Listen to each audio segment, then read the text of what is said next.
ओम दुर्गाय नमः। आप सभी को आषाढ़ मास के गुप्त नवरात्रि की ढेर सारी शुभकामनाएं। आप सभी के परिवारजनों पर मां जगदम्बा की कृपा सदैव बनी रहे। आज की वीडियो में आप जानेंगे आषाढ़ मास में आने वाली गुप्त नवरात्रि के बारे में। किस दिन से नवरात्रि प्रारंभ होगी और कब समाप्त होगी, घट स्थापना का शुभ मुहूर्त क्या रहेगा, गुप्त मंत्रों के बारे में। तो आइए वीडियो को शुरू करते हैं।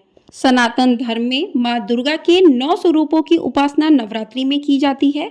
नवरात्रि वैसे 2 प्रकार की होती है। पहली प्रकट नवरात्रि जो कि चैत्र और आश्विन महीने में आती है, और दूसरी गुप्त नवरात्रि जो कि आषाढ़ और माघ के महीने में आती है। लेकिन धर्म ग्रंथों के अनुसार प्रकट नवरात्रि में दुर्गा मां के सार्वजनिक स्वरूप से पूजा अर्चना की जाती है, जबकि गुप्त नवरात्रि में काली मां और 10 महाविद्या की पूजा गुप्त रूप से की जाती है।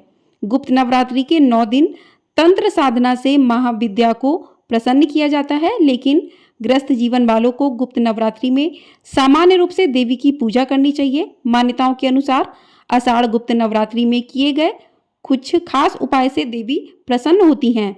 गुप्त नवरात्रि की नौमी तिथि बेहद खास मानी जाती है। इस दिन नौमी महाविद्या मां मातंगी के पूजन का विधान रहता है।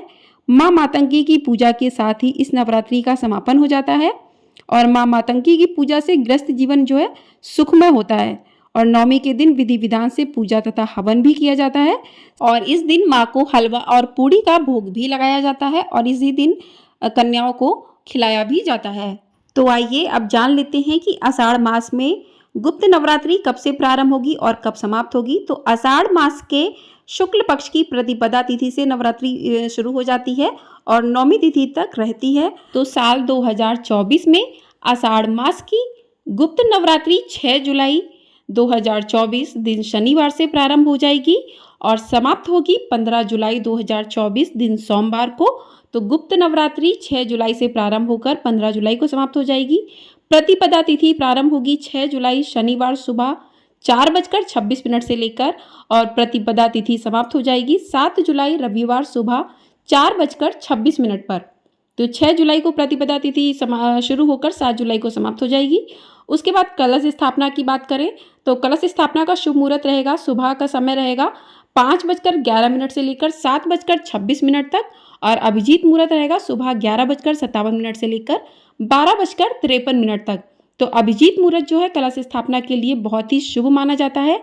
तो इस शुभ मुहूर्त में आप कलश की स्थापना कर सकते हैं। अब बात करते हैं राहु काल के समय की। तो राहु काल का समय सुबह 8:38 से लेकर 10:20 तक रहेगा। तो राहु काल के समय में कोई भी शुभ कार्य नहीं किया जाता है, तो इस समय में आप कलश की स्थापना ना करें। जो भी शुभ मुहूर्त हैं उन्हीं शुभ मुहूर्त में आप कलश की स्थापना करें। अष्टमी तिथि रहेगी 13 जुलाई 2024 दिन शनिवार। नौमी तिथि रहेगी 14 जुलाई 2024 रविवार को, और दशमी तिथि रहेगी 15 जुलाई दिन सोमवार को। तो अष्टमी, नौमी और दशमी तिथि इस प्रकार से रहेगी। तो अब आइए जानते हैं कि इन 9 दिनों में माँ के किन स्वरूपों की, किन महाविधाओं की आपको पूजा करनी है। तो 6 जुलाई नवरात्रि का पहला दिन। इस दिन माँ के पहले स्वरूप माँ शैलपुत्री की पूजा आराधना की जाएगी, और 10 महाविधाओं में पहली महाविधा माँ काली की पूजा आराधना की जाएगी। 7 जुलाई नवरात्रि के दूसरे दिन माँ ब्रह्मचारिणी की पूजा आराधना की जाएगी। उसके बाद 10 महाविधाओं में से दूसरी महाविधा माँ तारा की पूजा की जाएगी। 8 जुलाई को माँ के चंद्रघंटा स्वरूप की पूजा की जाएगी, और 10 महाविधाओं में माँ त्रिपुर सुंदरी की आराधना की जाएगी। और 9 जुलाई को माँ के कुष्मांडा स्वरूप की पूजा की जाएगी, और महाविधा माँ भुवनेश्वरी की आराधना की जाएगी। 10 जुलाई नवरात्रि के 5वें दिन माँ स्कंद माता की पूजा की जाएगी, और महाविधा माँ छिन्न मस्तिका की आराधना की जाएगी। 11 जुलाई नवरात्रि का 6वां दिन। इस दिन माँ के कात्यायनी स्वरूप की पूजा की जाएगी, और छठी महाविधा माँ त्रिपुर भैरवी की आराधना की जाएगी। 12 जुलाई नवरात्रि का 7वां दिन यानी सप्तमी तिथि को माँ के कालरात्रि स्वरूप की पूजा आराधना की जाएगी, और इस दिन 7वीं महाविधा माँ धूमावती की आराधना की जाएगी। 13 जुलाई को अष्टमी तिथि है, तो इस दिन माँ के 8वें स्वरूप महागौरी की पूजा की जाएगी, और महाविधा माँ बंगलामुखी की आराधना की जाएगी। 14 जुलाई को नौमी तिथि रहेगी, और इस दिन माँ के 9वें स्वरूप माँ सिद्धिदात्री की पूजा की जाएगी, और माँ मातंगी की आराधना की जाएगी। तो इस प्रकार से जैसे हम प्रकट नवरात्रि में माँ के 9 स्वरूपों की पूजा करते हैं, वैसे ही गुप्त नवरात्रि में 9 स्वरूपों के अलावा भी 10 महाविद्याओं की आराधना इस प्रकार से की जाती है और इन 10 महाविद्याओं की आराधना से समस्त प्रकार की सिद्धियां भी प्राप्त हो जाती हैं और समस्त प्रकार की कामना शीघ्र ही पूरी हो जाती है। ऐसा माना जाता है कि अगर आप इस गुप्त नवरात्रि में माँ की आराधना पूरे नियम पूर्वक कर लेते हैं तो नवरात्रि पूरी होते होते व्यक्ति की मनोकामना भी पूर्ण हो जाती है।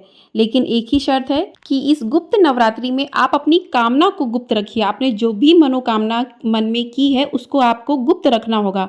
आप जिस भी मनोकामना से पूजा आराधना करते हैं, जो भी महा मंत्र जाप आप करते हैं, जिस भी विधि से आप माँ की आराधना करते हैं, बस वो आपको किसी को बताना नहीं है। बिल्कुल एकाग्र शांत मन से माँ की आराधना और इन 10 महाविद्याओं की आराधना आपको करनी है। ऐसा करके आप सिद्धियों को भी प्राप्त कर सकते हैं। लेकिन यदि आप सिद्धि जब भी आपको किसी भी महाविद्याओं की सिद्धि प्राप्त करना है तो वो आप किसी भी गुरु से प्राप्त कर सकते हैं जिसको उसके बारे में पूर्ण जानकारी हो। लेकिन आप अपने घर पे साधारण तरीके से भी जिस प्रकार से आप प्रकट नवरात्रि की पूजा आराधना करते हैं उसी प्रकार से आप इस नवरात्रि में पूजा आराधना कर सकते हैं। माँ के इन जो महाविद्याएं हैं इनके स्वरूप की आराधना कर सकते हैं और अपनी मनोकामनाओं को मन में रख कर आपने जो भी मंत्र जप रहे हैं वो आपको मन में ही रखने हैं। आपकी मनोकामना जल्दी ही पूरी होगी और इस नवरात्रि का पूजन भी सिंपल तरीके से ही होगा। अगर आप चाहें तो घट स्थापना कर भी सकते हैं, आप चाहें तो नहीं भी कर सकते हैं। तो नवरात्रि की जो पूजा विधि रहेगी इसमें सुबह जल्दी उठकर सभी कार्यों से निवृत्त होकर आप नवरात्रि की सभी पूजन सामग्री को एकत्रित कर लें। उसके बाद माँ दुर्गा की प्रतिमा को लाल रंग के वस्त्र से सजाएं, मिट्टी के बर्तन में जौ के बीज बोएं और 9वीं तक प्रतिदिन पानी का छिड़काव करते रहे। जिस प्रकार से आप प्रकट नवरात्रि में कलश की स्थापना करते हैं ठीक उसी प्रकार से आपको कलश की स्थापना करनी है। उसमें कलश को गंगा जल से भरें, उसके मुख पर आम की पत्तियां लगाएं और नारियल रखें उसके ऊपर। कलश में आप सुपारी, हल्दी, पैसे आदि डाल सकते हैं और कलश को लाल कपड़े से लपेटें और कलावा के माध्यम से उसे बांध दें। अब इसे मिट्टी के बर्तन के पास रखें। फूल, कपूर, अगरबत्ती, ज्योति जलाएं। आप नवरात्रि में जो अखंड ज्योति है वो गुप्त नवरात्रि में आप चाहें तो जला भी सकते हैं, लेकिन इसकी कोई आवश्यकता नहीं है। आप इसको ना भी जलाएं तो भी ठीक है, क्योंकि इसको आप जितने भी गुप्त तरीके से रखेंगे उतना ही शुभ होगा। और 9 दिनों तक माँ दुर्गा के संबंधित मंत्रों का जाप करें, माता का स्वागत करें, सुख समृद्धि की कामना करें। अष्टमी नवमी को दुर्गा पूजा के बाद 9 कन्याओं का पूजन करें और उन्हें तरह तरह के व्यंजन का भोग लगाएं, भोग खिलाएं और उनको दान दक्षिणा भी दें। और आखिरी दिन दुर्गा के पूजा के बाद घट का विसर्जन करें। जिस प्रकार से आप प्रकट नवरात्रि में करते ठीक उसी प्रकार से आपको पूजन करना है। लेकिन इसमें यही है कि कुछ लोगों का मानना होता है कि कलश रखना है कि नहीं रखना है। तो कलश जो है आप रखें तो बहुत ही ज़्यादा शुभ होगा। अगर आप किसी कारणवश नहीं रख पाते हैं तो भी कोई बात नहीं। इसमें आप पूजा जो है पूरे मन से, पूरी श्रद्धा से करें। मंत्रों का जाप अपने अंदर ही रखें, किसी को भी नहीं बताना है आपको। तो इस प्रकार से आप जो है गुप्त नवरात्रि का पूजन कर सकते हैं। अब आपको बताते हैं कि गुप्त नवरात्रि में कौन से उपाय आपको करने चाहिए। तो इसमें जो है माता को लौंग और बताशे का भोग जरूर लगाएं और माता को एक लाल रंग का फूल जरूर चढ़ाएं। ये चढ़ाना बहुत ही शुभ माना जाता है और पूजा के समय आप दुर्गा चालीसा, दुर्गा सप्तशती का पाठ भी कर सकते हैं। आइए अब बताते हैं आपको कि इन गुप्त नवरात्रि में आपको कौन से मंत्रों का जाप करना चाहिए। तो आप पहला मंत्र है ओम जयंती मंगला काली भद्र काली कपालिनी दुर्गा क्षमा शिवा धात्री स्वाहा स्वधा नमोस्तुते। तो माँ दुर्गा को प्रसन्न करने के लिए आप इस मंत्र का जाप कर सकते हैं। विधेयी देवी कल्याणम विधेयी विपुलाम श्रेयम रूप देहि जयम देहि यशो देहि दृश्यो जहि। तो इस मंत्र का जाप आप माँ दुर्गा को प्रसन्न करने के लिए कर सकते हैं। अब बात करते हैं व्यापार या नौकरी में तरक्की के लिए आप जो है किस मंत्र का जाप कर सकते हैं। तो इसका आप जाप कर सकते हैं देहि सौभाग्यम आरोग्य देहि मैं परम सुखम रूप देहि जयम देहि यशो देहि दिशो जहि। इस मंत्र का आप जाप कर सकते हैं व्यापार में उन्नति के लिए। तो छात्रों को कौन से मंत्र का जाप करना चाहिए। तो छात्रों को या देवी सर्वभूतेषु शक्ति रूपेण संसिता नमस्तस्ये नमस्तस्ये नमस्तस्ये नमो नमः। इस मंत्र का जाप कर लें। जो भी छात्र हैं पढ़ाई में असफलता मिल रही है तो आप इस मंत्र का जाप कर सकते हैं। तो इस प्रकार से जो है आप गुप्त नवरात्रि में इन मंत्रों का जाप कर सकते हैं और माँ की कृपा को प्राप्त कर सकते हैं। तो जो भी ग्रस्त जीवन वाले लोग हैं वो साधारण तरीके से ही माँ के 9 स्वरूपों की पूजा आराधना करें और जो 10 महाविद्या हैं उनके स्वरूप की आराधना करें। इस प्रकार से आप गुप्त रूप से माँ की पूजा आराधना करके अपनी जो भी मनोकामनाएं हैं उसको पूर्ण कर सकते हैं। आपको हमारे चैनल पर जो भी 10 महाविद्याओं की स्वरूप की पूजा आराधना और कथाएँ सुनने को मिलेंगी, तो चैनल को सब्सक्राइब ज़रूर कर लीजिएगा। वीडियो पसंद आई हो वीडियो को लाइक और ज़्यादा से ज़्यादा लोगों में शेयर ज़रूर कर दीजिएगा। जय माता दी दोस्तों।